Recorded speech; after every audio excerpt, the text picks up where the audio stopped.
as Matt mentioned, we've already been talking about immigration or had it covered a little this morning.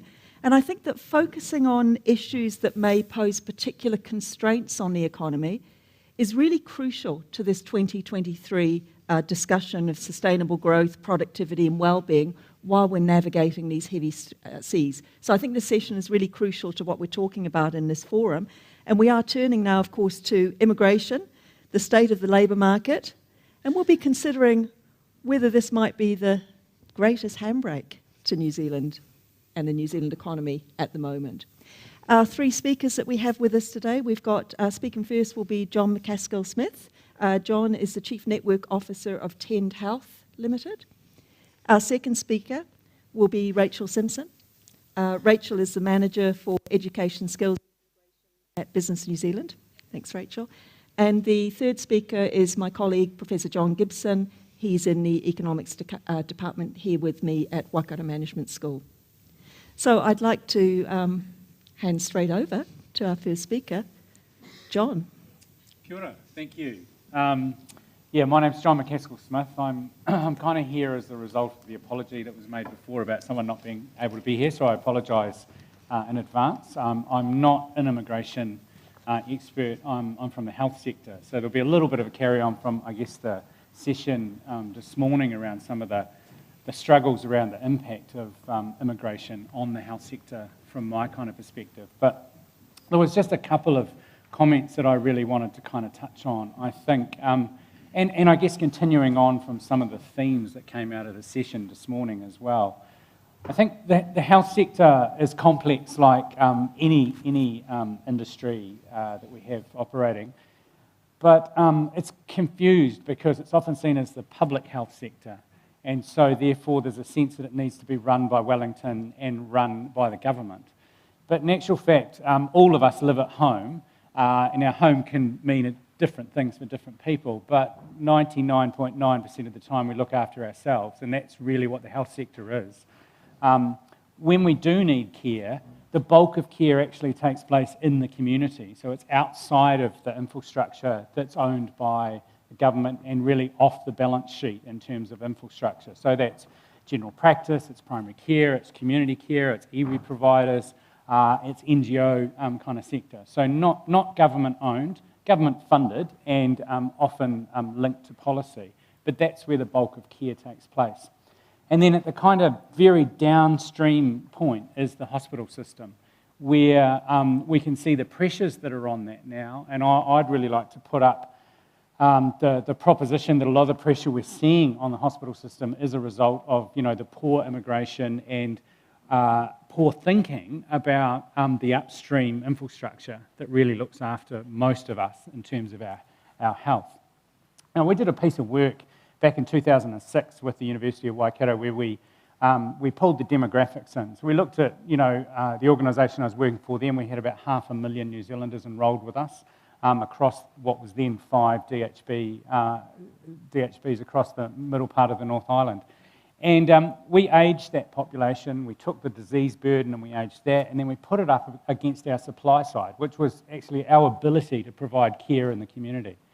Now, this is 2006, and we forecast then that by 2027 would be 1.5 million GP consults short. Now, at the time, we were providing about 1 million GP consults a year in the same kind of sector. So the sense that we had to double the size of our capacity, our supply, to meet the coming need that was kind of coming through. So that was pretty clear, and we worked quite closely with the end of the Labour government moving into the key government then around the modelling around that and to try and get the investment. But I guess it just stopped there. And the other thing that's occurred over the same kind of period of time is that the workforce demographics have changed significantly. So back then, we relied heavily, 66% of the GPs in the Midland kind of area, their base medical degree was offshore. So we were really, really heavily reliant on a workforce that was not from New Zealand, and that's actually got worse, not better. The other thing that we've seen that's changed is back then, 88% of the GPs in this cohort had some stake in the game. So they were owner-operators, or they owned a part of the business they operated in. Now, by 2018, that had completely flipped. We'd moved to only 26% of the workforce had any ownership stake, so the bulk of the workforce had moved to either contracted sessional workers or salaried workers. There'd also been a major gender shift in the primary community, so we saw a flip as well to a heavily feminised workforce, and we moved from one FTE doctor being roughly one doctor to one FTE doctor requiring 2.7 doctors to make up that FTE because people were choosing not to work in the same way that they were before. Now, the consequence of all these things combined together, Dr. Janet Skeets, who was working with us at the time, she described it as the perfect storm. So, ageing baby boomers entering into retirement with longer term, more complex care that requires more to happen. Hospital systems that were not kind of being resized and refocused. The balance sheet and health really being DHBs and hospitals. So the Crown's kind of focus was always on the struggle in the hospitals. There'd been a capping of funding into the primary and community sector through a capitation kind of model, which essentially resulted in, we'll leave that alone, we don't need to worry about it. And the health system just kind of missed the whole point of what was going on with that perfect storm. So the point, you come back to the immigration point, is we're not training enough in the health sector to meet your needs as you age. And I look around and I think, the demographics in here are you're sliding into that age category where you're going to need more and more health services. I say that respectfully, but the reality is they're not going to be there, or you're going to have longer waits. And also to highlight that fact that we've got a health system outside and inside of the hospitals that relies heavily on foreign trained doctors and nurses and others. I'm using sort of doctors as a proxy for this. And I think the strategy, and I was just talking with my colleague here, it's unfathomable from the health sector. We have no idea what the government's trying to do with immigration. We also run immigration medical services, and we can't even forecast the volumes that will be coming through, not just for the health sector, but for anybody else. It's like we're running blind. So this perfect storm is going to affect every single one of you because you're all going to need health services as you age, and the health services are going to be harder and harder to find. So I've got lots and lots of questions about the immigration point, and I've got lots of other kind of examples, but that's just a bit of an intro to get us going. Great, thanks. Nothing like a perfect storm to get us going, huh? Rachel, can we pass along? Yeah, I was going to say, everybody looks very young and healthy in this room to me. That's what I said. Yeah. So the short answer to the question is immigration, our biggest handbrake to the economy, is yes. The long answer to that is, and I'm going to take the lead here from some of our speakers this morning, is reflecting on the fact that we've just been through the experiment of what 2 years of no immigration looks like. And what we know from that is during that period, more New Zealanders and international people left the country than came into it.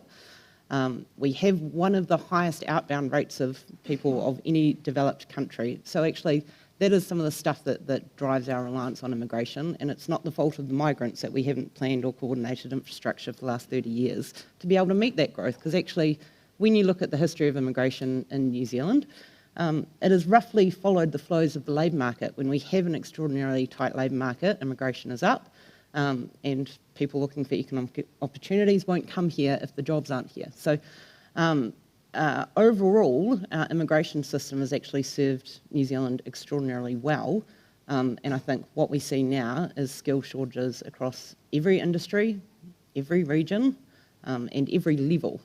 So when we look at the current policies and what we've gone through to get to the point where we can open the border and welcome immigration back again, unfortunately it's a lot harder to turn everything back on than it was to turn it off. And we're seeing that now in terms of thinking about how competitive is New Zealand internationally on attracting those skills, because all of the countries that we compare ourselves to have gone out there and said immigration is a key pillar of our economic recovery.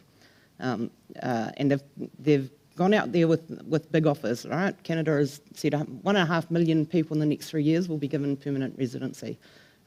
We're still trying to work out what those pathways to residency look like in New Zealand. So we've got to make sure that we can be internationally competitive to be able to attract the kind of skills that John's been talking about. Thanks, Rachel.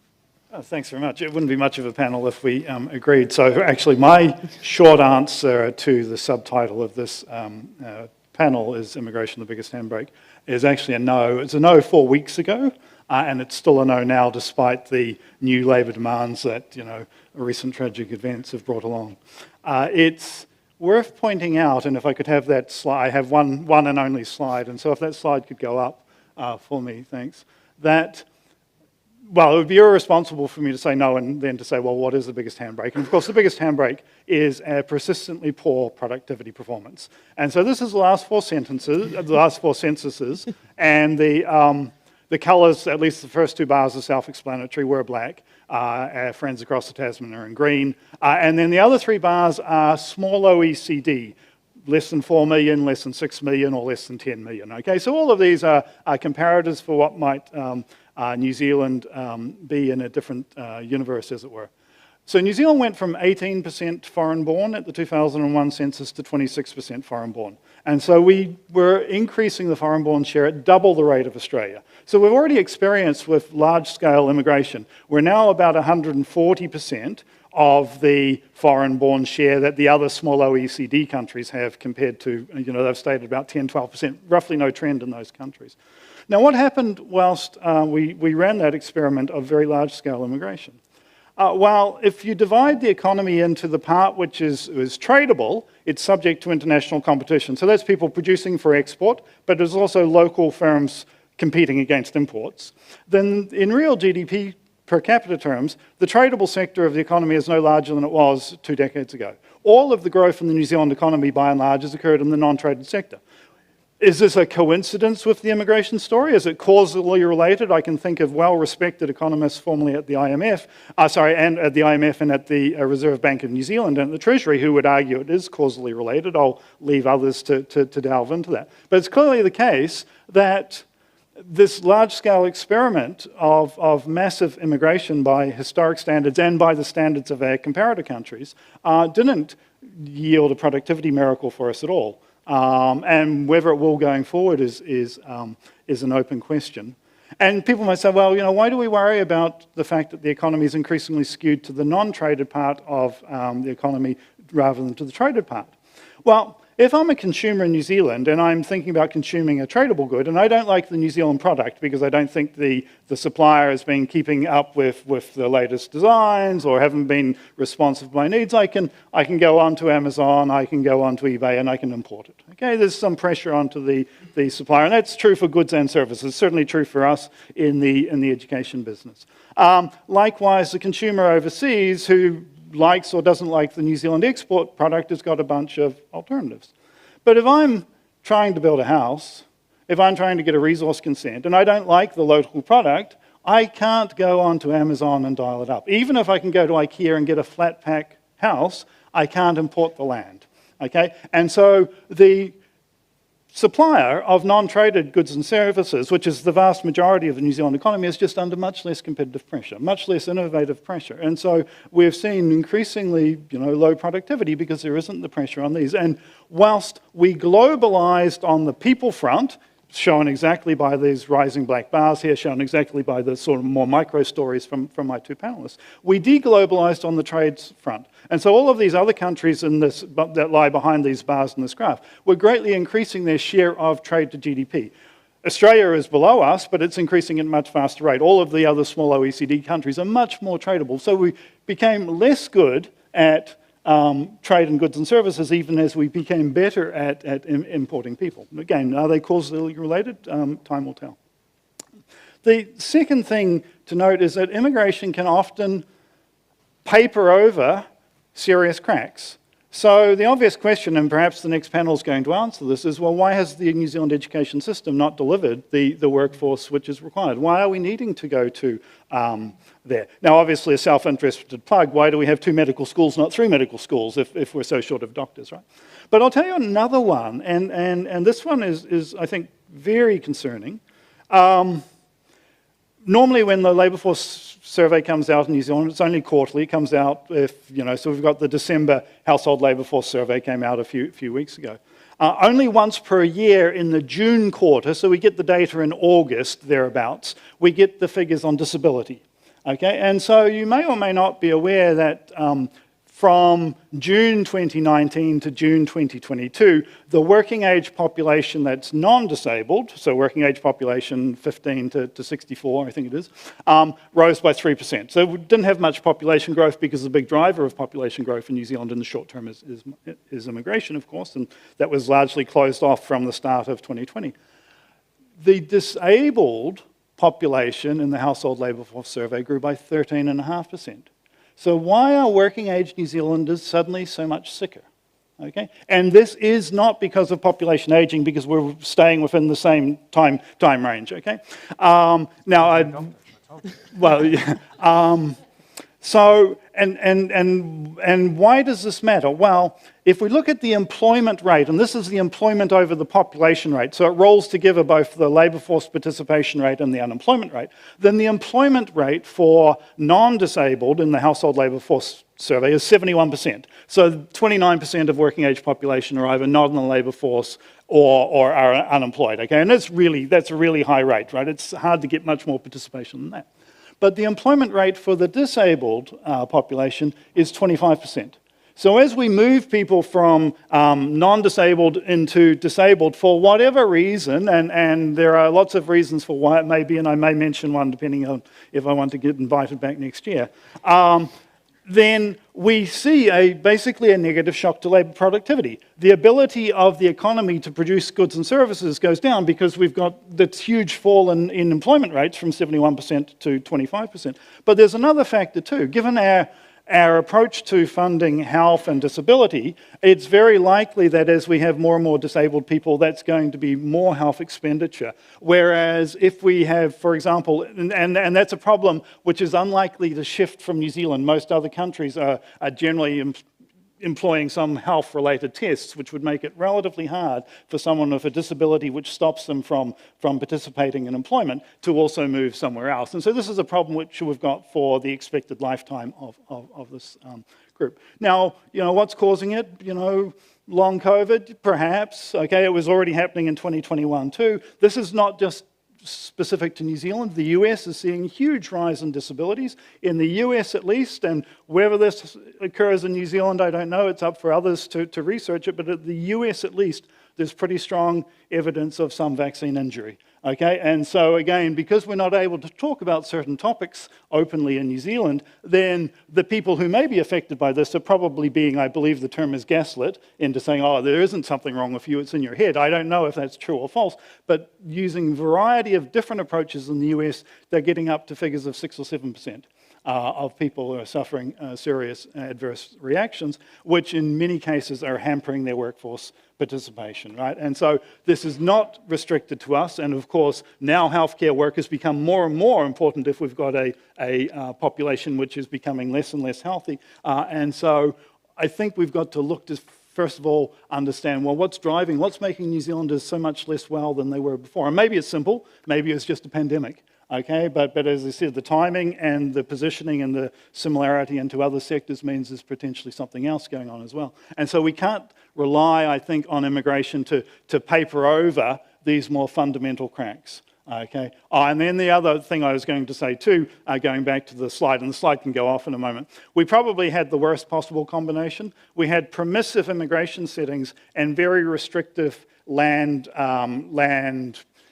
conversion or urban land supply settings. And so that, of course, drove really high house prices, but it also drove home ownership rates of the native born down significantly. And not just in the places where immigrants were settling in high proportion. So not just in Queenstown Lakes or in parts of Auckland, but spilling over into the neighbouring areas. As people can compete with the rising house prices, New Zealanders or native born were moving elsewhere, putting more pressure on there. And so home ownership rates fell. Well, if I'm no longer owning a home in New Zealand, I'm much more likely to move abroad. One of the main constraints to moving is the fact you own a home, and it's a lot harder to do. And if we believe that home ownership is important, it's rare to find any politician who would get up and say, I don't think home ownership's important. And so if we believe that, then we had permissive immigration, restricted land use supply. We could have been permissive and permissive. So Texas, for example, permissive immigration, permissive land supply, and it manages to keep housing prices at about 3 times incomes. We could have been really restrictive on both. Perhaps Japan, really hard to move to and settle in Japan, really hard to release land. But we had a particular combination for whether luck or not, which gave us what is essentially a really large housing crisis, which then moves into a migration crisis, because if young New Zealanders don't think they're going to own a house, then Australia suddenly looks quite a lot more attractive.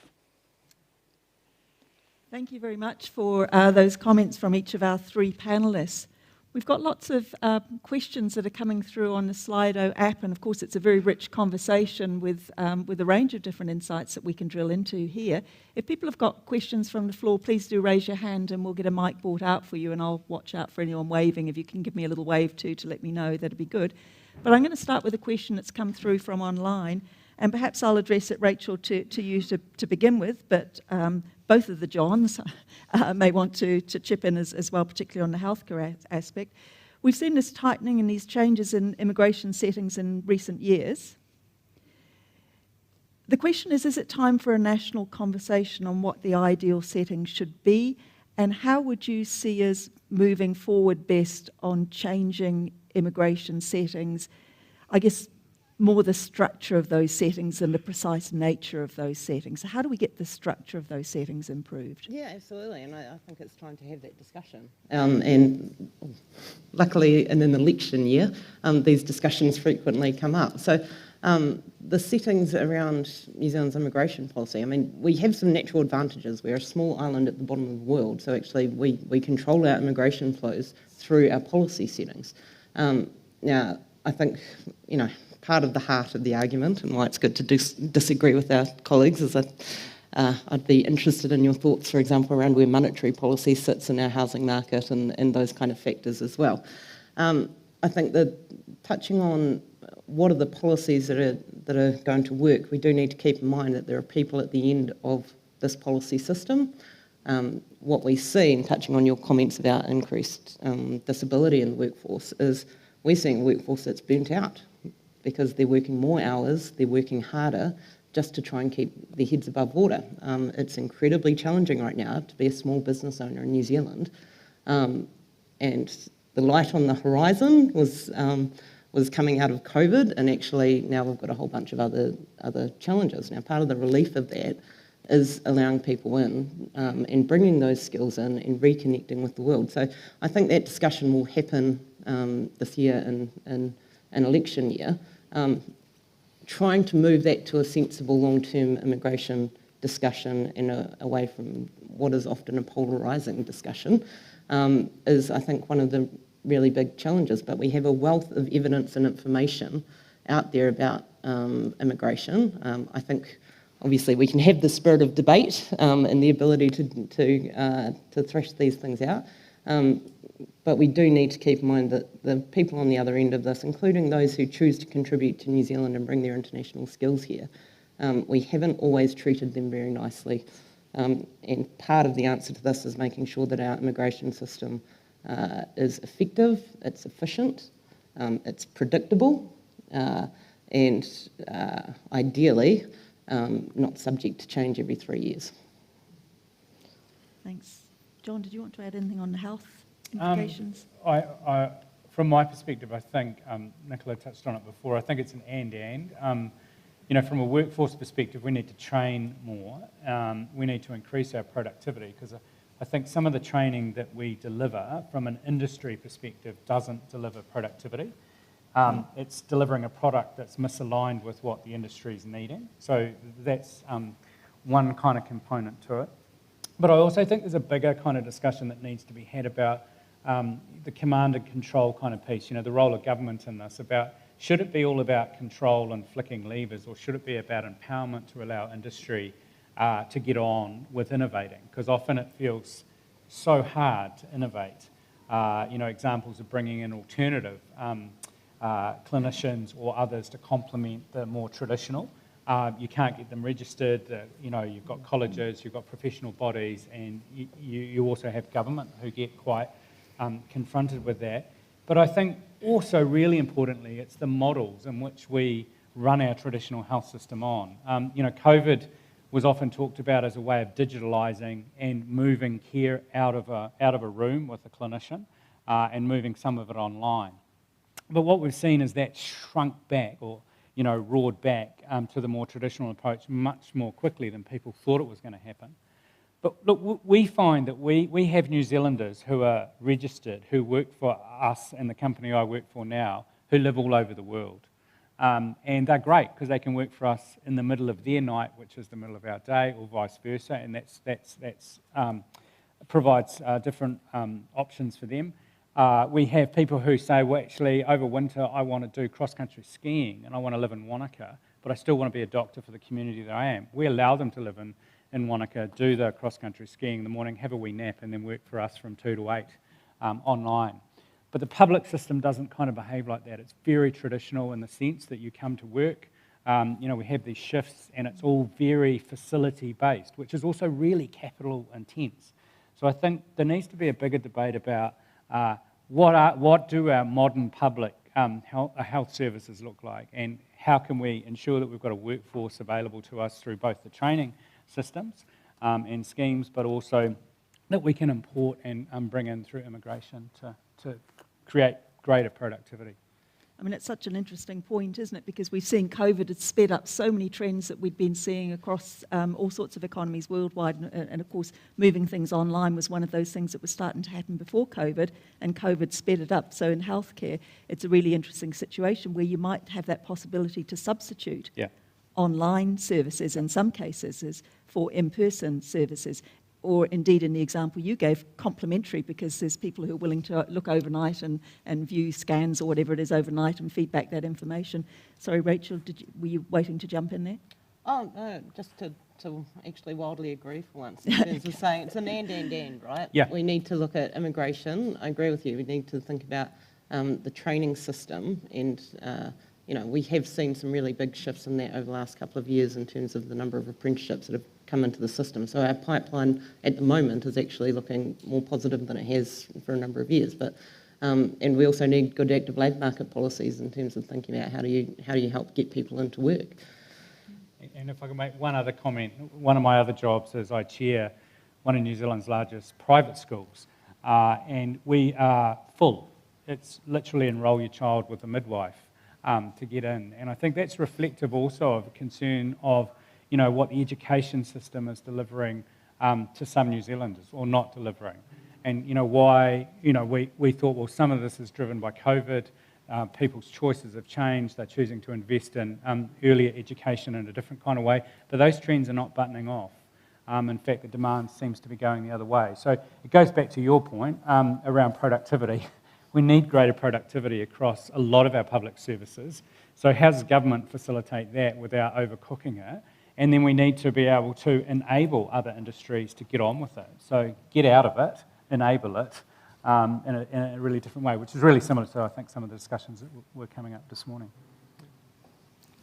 Just one small point on the issue as to the control we have. Yes, as Rachel said, we've got a huge moat, so it's a long way to swim. So we don't have major problems of illegals, but it's not as easily controllable as might first be seen, unless we're going to return to the frankly shameful circumstances where New Zealand citizens were not able to return, and it took grounded Kiwis to take the government to court and so forth. Because we've got close to 1 million New Zealanders who have the right to return, who are living overseas. I've forgotten, Jacques Pote is right here, he might remind me. There was a paper from Motu which I think argued it was the returning New Zealanders who were putting more impact on house prices than the brand new migrants. And on the other end, with the Trans-Tasman travel arrangement, then also we have considerable fluidity across there. And similarly, Australia cannot really run an independent migration policy, at least with respect to the Pacific Islanders. So there's far more Polynesians in Australia than would be expected when we would expect more Melanesians, given Australia's closeness and that, because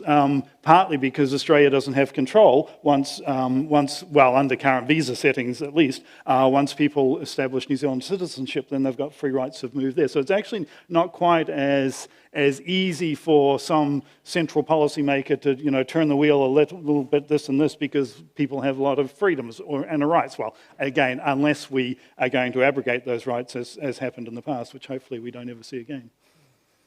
And quite a few of those comments from our panellists actually touched on some of the questions that are coming through in terms of things like regulation and also the macro impacts of immigration. So we'll get to some of those as well. But just a little bit of a follow-up question on this immigration settings.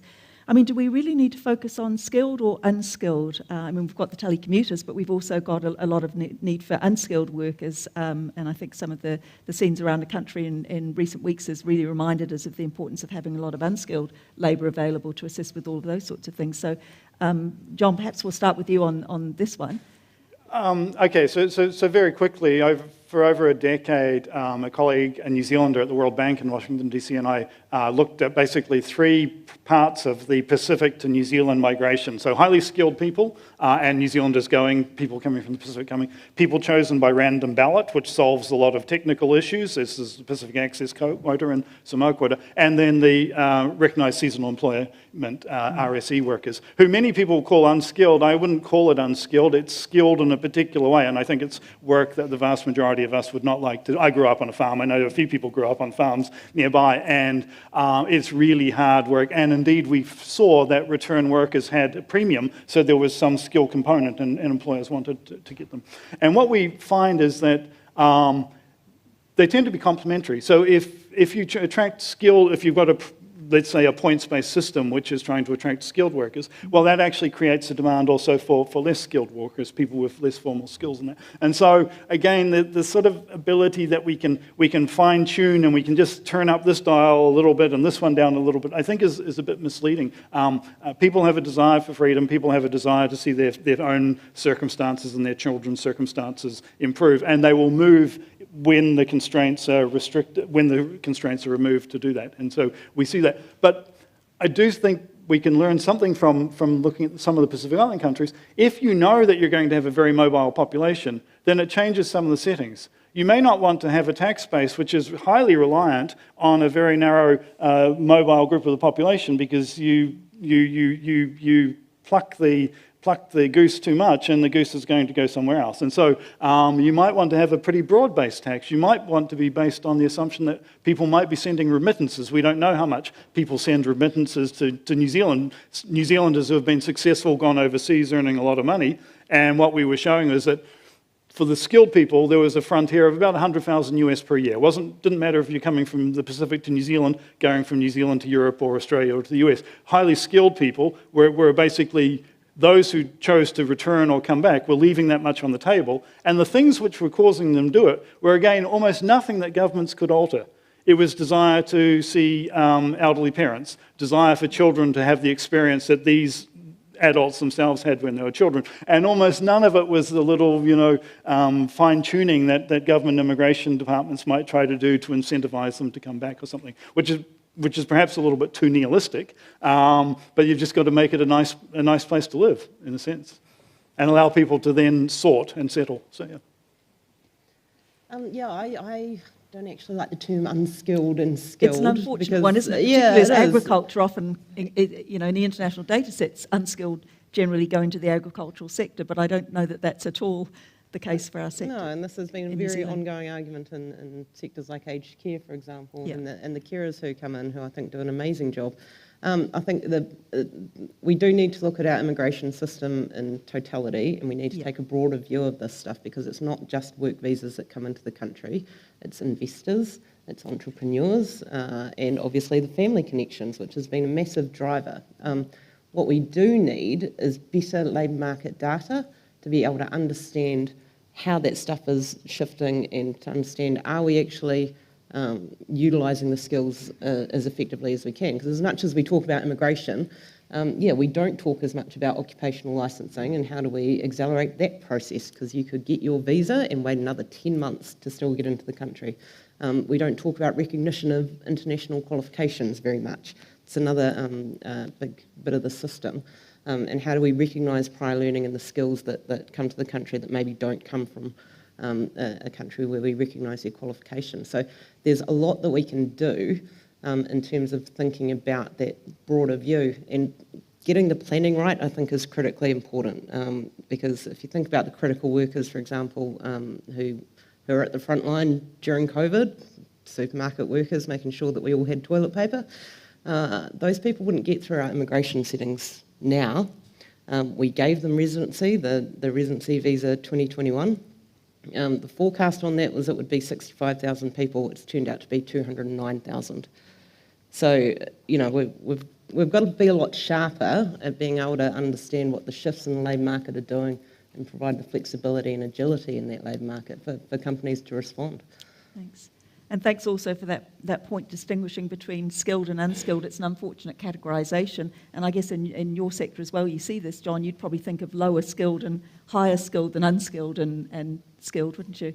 Partially, but I think, you know, we've got some really sad stories of the de-skilling that the legislation does. So, you know, I think of one clinic in central Auckland that we've got 7 foreign trained doctors whose qualifications are not recognised in New Zealand. And so they're operating as health centre assistants on $28 an hour.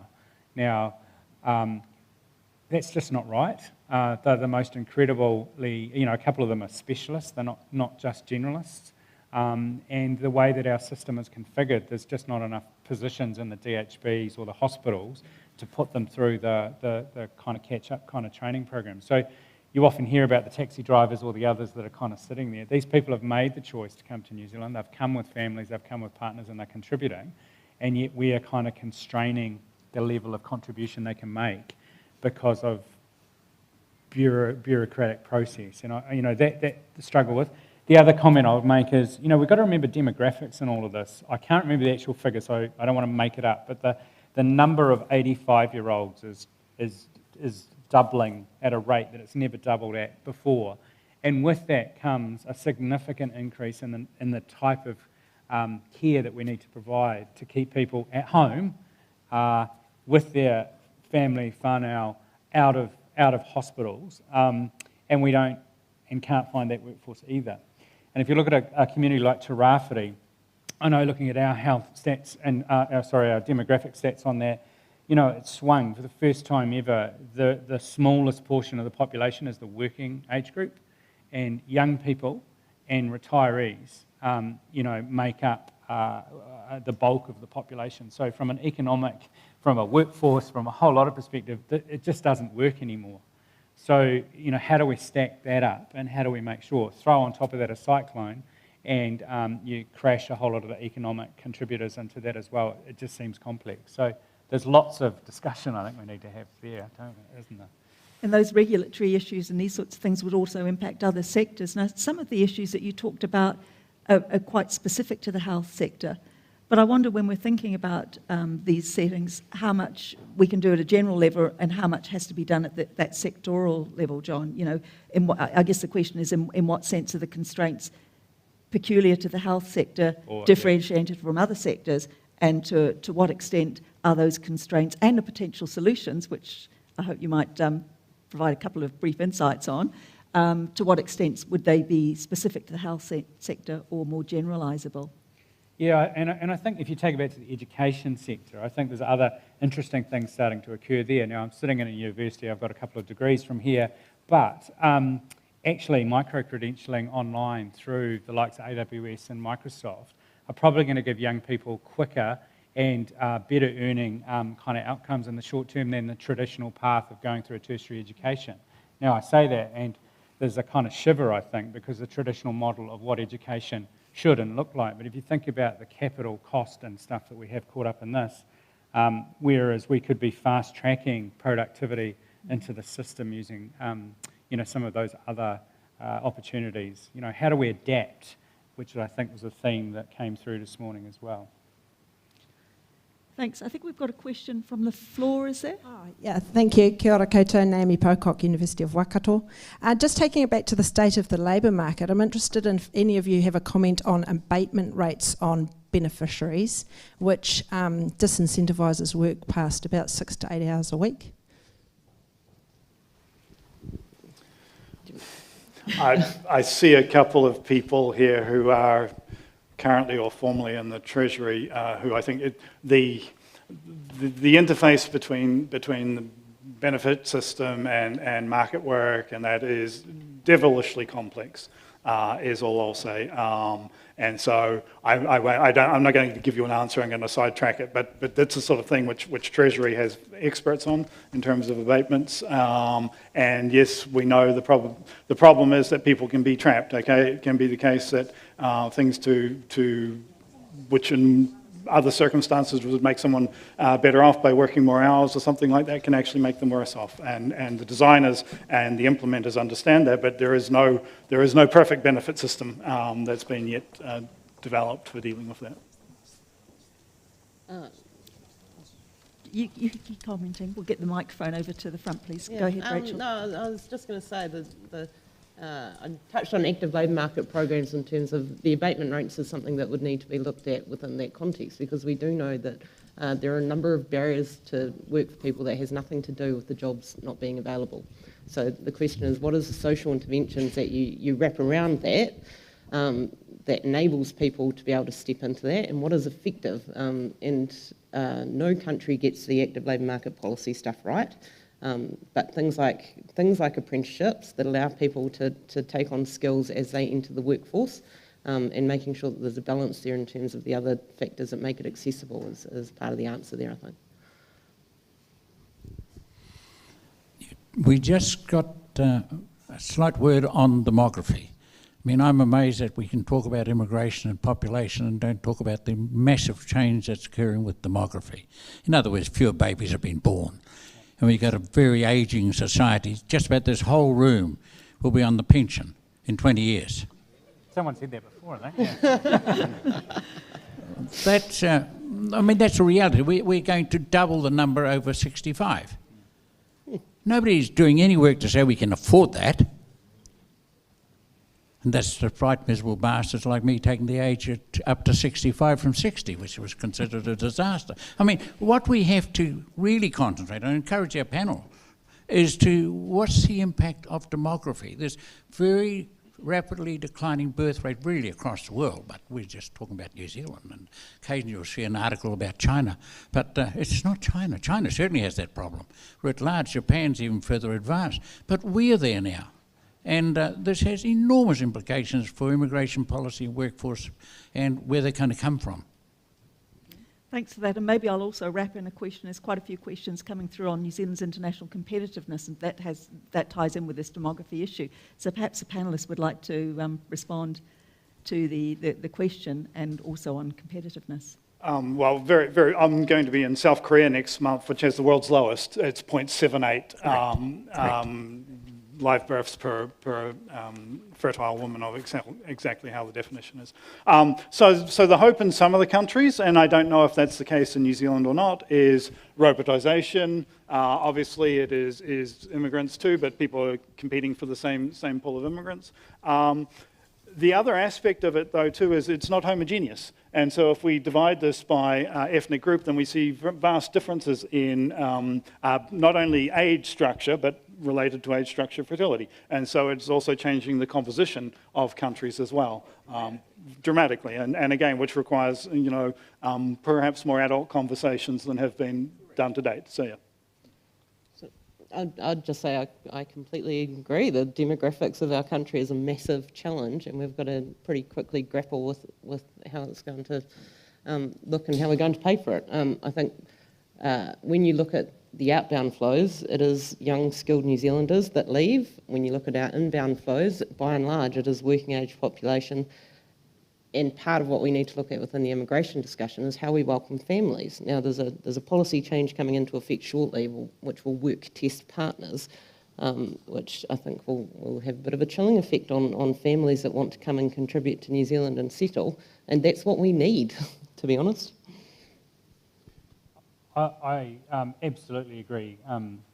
It's a massive challenge, and I think the other thing that we need to think about is the evidence is really clear that outside of procedural work, having your hip replaced or your knee replaced, in healthcare you get much better outcome if you receive health support from someone similar to yourself. So the other thing that we need to really consider is that our ethnic mix is changing considerably across New Zealand, and so if you look at Auckland, you look at a large urban area, or you look at the regions, what we have today is not what's going to be there tomorrow. So when it comes to workforce and immigration and productivity and building capability, we need to keep that in the back of our mind, particularly from a health perspective.